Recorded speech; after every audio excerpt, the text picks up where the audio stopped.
10 उपदेश आपके साथ शेयर करने जा रहा हूं। पहला, गुरु साहब हमको समझाते हैं कि अगर सारे संसार को अपना दोस्त बनाना है तो अपने दिल से नफरत को, बुराई को मिटा दो, क्योंकि जब हम दिल से बुराई मिटा देते हैं तो फिर सब दोस्त नजर आते हैं। गुरु साहब फरमाते हैं कि मन अपने ते बुरा मिटाना पेखे सगल सृष्ट साजना। दूसरे उपदेश में गुरु साहब फरमाते हैं कि दुनिया की सबसे खूबसूरत जगह है दिल, जहां रब बसता है। सगल थान ते ओह उत्तम थान, नानक जह घट बसे हरे नाम। हे नानक, जिस हृदय में प्रभु का नाम बसता है वह हृदय रूपी जगह और सभी जगहों और तीर्थ स्थानों से पवित्र है। उसके बाद गुरु साहब समझाते हैं कि निम्रता में रहना उत्तम गुण है। जो नम्र होकर झुकते हैं वही ऊपर उठते हैं। विनम्र होकर ही हम पात्रता विकसित कर सकते हैं। विनम्र होकर हम ग्रहण करना सीखते हैं और विनम्रता के कारण ही हम दूसरों से जुड़ पाते हैं। सुखमनी साहिब में गुरु साहब फरमाते हैं कि सुखी बसें मस्कीनियां आप निवार तले, बड़े बड़े अहंकारियां नानक गर्भ गले। गरीबी स्वभाव वाला इंसान स्वभाव दूर करके विनम्र रह के सुखी रहता है, और दूसरी तरफ बड़े बड़े अहंकारी मनुष्य हे नानक अपने ही अहंकार में गल जाते हैं, दुख पाते हैं। इसलिए नम्रता में रहना सीखें, यही श्रेष्ठ गुण है। विज्ञानों की खोज से पहले गुरु पातशाह ने बतलाया कि परमात्मा ने केवल धरती ही नहीं बनाई बल्कि उसने अनगिनत खंड, ब्रह्मांड, आकाश, गंगाएं बनाई है। गुरु साहब फरमाते हैं कि कई कोट खानी और खंड, कई कोट आकाश ब्रह्मांड के अकाल पुरख की बनाई हुई इस कुदरत में करोड़ों ही आकाश हैं, खंड है, ब्रह्मांड है जिसका कोई अंत नहीं।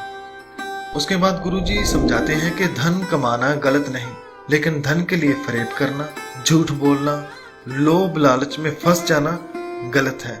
धनवान होकर अहंकार करना और भी गलत है। लोभी और अहंकारी धनवान याद रखें कि वह अपने साथ एक तिनका भी लेकर नहीं जा सकते। गुरु साहब उन्हें अहंकार छोड़ने के लिए फरमाते हैं कि धनवंता होए कर गर्भावे, तृण समान कछ संग न जावे। इसके बाद एक और सुखमनी साहब में से शिक्षा देते हुए गुरु साहब फरमाते हैं कि यह जन्म किसी पाप या पुण्य करने के कारण नहीं मिला। जब आकार एह कछ ना दृष्टेता, पाप पुण्य तब कहते होता।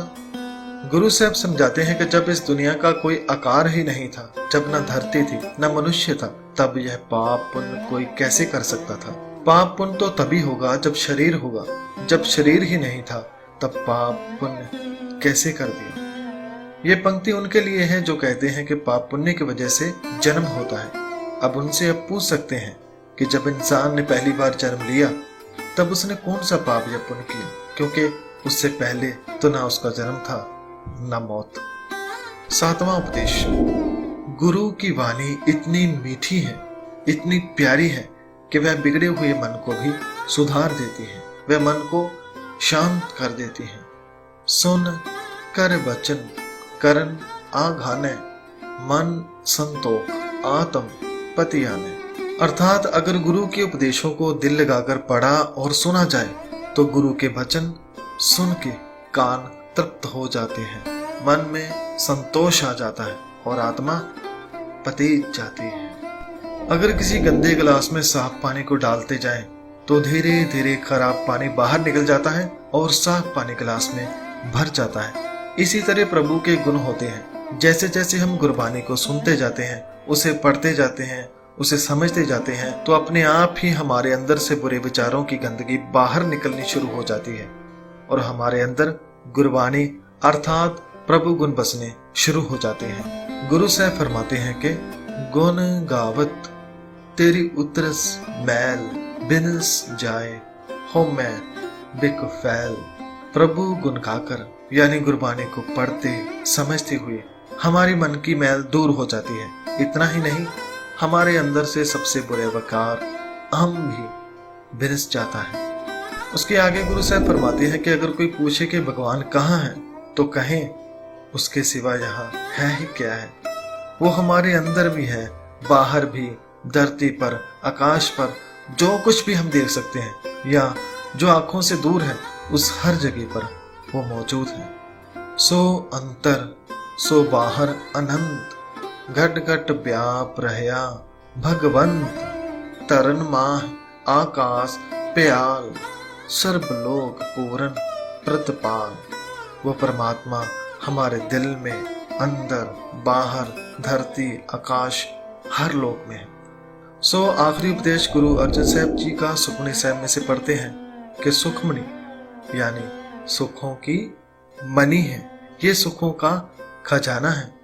सुखमनी सुख अमृत प्रभ नाम, भगत जना के मन विश्राम रहा। गुरु साहब फरमाते हैं कि ये बानी सुखमनी भाव सुखों की मनी है, जो हमारे मन के सारे विकारों को दूर करके प्रभु गुणों से भर देती है। और जो भी गुरबानी को मन लगाकर